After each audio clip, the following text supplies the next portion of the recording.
1000 முறை இல்லைங்க, 5000 முறை ஓப்பனா சொல்ல போனா பொதுச் செயலாளர் காலில் விழுந்து நான் கேட்டேன், எனக்கு ஒரு வாய்ப்பு கொடுங்க, எனக்கு இந்த கட்சியில ஒரு வாய்ப்பு கொடுங்க. அவரு கூட பர்சனலா உள்ளவர் ஒருத்தர் சொல்றாரு, நான் அவர்கிட்ட அழுதுட்டே சொல்றேன், ஏன்னா காரை மறிச்சேன். ஒரு மனிதாபிமானத்துல ஒரு பெண் ஒரு காரை மறிக்கிறாள்னு கூட இல்ல, இவன் அவங்க பெண் அவங்க வீட்டுல உள்ள ஒய்ஃபே அவங்க அப்படிதாம்மா இருக்கிறாங்க. ஒன்ட்ட நீ அவங்கள்ட்ட போய் நீதி கேட்டாங்க, எங்க நடக்க போகுது? இது ஒண்ணுமே நீதியே நடக்காது, நீ தயவு செஞ்சு நீ வெளியே போய், ஏன் இன்னும் ஏமாந்துட்டே இருக்க இந்த இடத்துல? அந்த அளவுக்கு பெண்களுக்கு பாதுகாப்பே கிடையாத ஒரு இயக்கம். ஏன் நீங்க வந்தவொடனே முதல்வர் ஆகணும்னு நினைக்கிறீங்க? நீங்க 400 கோடி 500 கோடி சம்பளம் வாங்குறீங்களங்க, அதை ஒரு ட்ரஸ்ட் ஆரம்பிச்சு அதுல மக்கள் பணி பண்ணுங்க. ஏன் முதல்வர் ஆனாதான் மக்கள் பணி செய்ய முடியுமா? அப்ப எதுக்கு முதல்வர் ஆகணும்னு நினைக்கிறீங்க? உண்மையா உழைக்கணும்னு வந்திருக்கேன், எனக்கு வாய்ப்பு கொடுங்க அப்படின்னு. ஆனா என்னை உதாசீனப்படுத்திட்டு இது வரைக்கும் எனக்கு எந்த வாய்ப்புமே கொடுக்கல.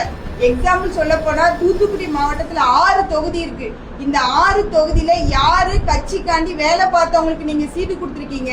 இந்த 6 பேர்ல யாரு மக்கள் இயக்கத்துல இருக்கிறவங்களுக்கு சீட்டு கொடுத்துருக்கீங்க?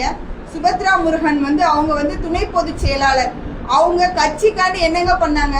மாவட்ட செயலாளர் அறிவிப்புக்கு முன்னக்கூட்டியே அவங்களுக்கு துணை பொதுச் செயலாளர் பொறுப்பு எதுல இருந்து கொடுத்தீங்க? காசை வாங்கிட்டு தான் கொடுத்தீங்க. அவங்க கட்சிக்காண்டி வேலை பார்த்தாங்களா இல்ல மக்கள் இயக்கத்துல வேலை பார்த்தாங்களா? ஆனா இருக்கிற ஸ்ரீவைகுண்டத்துல வேட்பாளர் போட்டிருக்கீங்க, கட்சிக்காண்டி வேலை பார்த்தாங்களா மக்கள் இயக்கத்துல வேலை பார்த்தாங்களா? இல்ல. திருச்செந்தூர்ல போட்டிருக்கீங்க, இல்ல.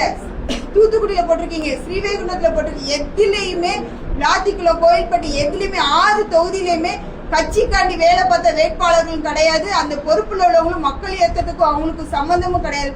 ஆனா நான் ஒவ்வொரு நாளும் என்னோட சொந்த பணத்தை செலவழிச்சு எல்லாரோட இன்பத்திலையும் துன்பத்திலையும் இனம் மதம் தாண்டி நான் ஒவ்வொரு இடத்துலயும் போய் அந்த கட்சியை வளர்த்தேன். ஆனா இந்த கட்சி என்னை ஒரு நாயா கூட மதிக்கலைங்க. ஒரு நாய் கூட வாசல நீ 10 தடவை நின்னா ஒரு தடவை சாப்பாடு வைப்பாங்கன்னு அந்த அளவுக்கு ஒரு பொதுச் செயலாளர் பாக்குறதுக்கு அந்த அளவுக்கு நான் என் கூட இருக்கிற ஒவ்வொரு தோழர்களுக்கும் தெரியுங்க. நான் அந்த அளவுக்கு அவரை போய் டெய்லி பார்க்கணும் பார்க்கணும் பார்க்கணும் பார்க்கணும்.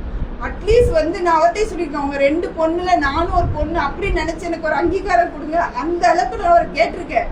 ஒரு தலைவரும் மதிக்கல, 2ஆம் கட்ட தலைவர்கள் இல்ல, யாருமே இல்ல. ஆனா ஒரு நிராகதியா நிற்கப்பட்ட நிலையில திராவிட முன்னேற்ற கழகம் என்னை அழைச்சாங்க. நான் அந்த கட்சியோட என்னை இணைச்சு கொண்டு நான் என்னோட மக்கள் பணி பணத்திற்காக இல்ல, நான் திரும்பவும் சொல்றேன், என்னோட மக்கள் பணி கஷ்டப்பட்ட என்னைக்கு அவசரம்னு கூப்பிடுற அந்த மக்கள் பணி நான் செய்யணும் அப்படின்னா எனக்கு ஒரு அங்கீகாரம் இல்லாம செய்ய முடியாது. என்னோட இனத்திற்கான அங்கீகாரத்தையும் இந்த திராவிட முன்னேற்ற கழகம் தரும் சொல்லியிருக்காங்க.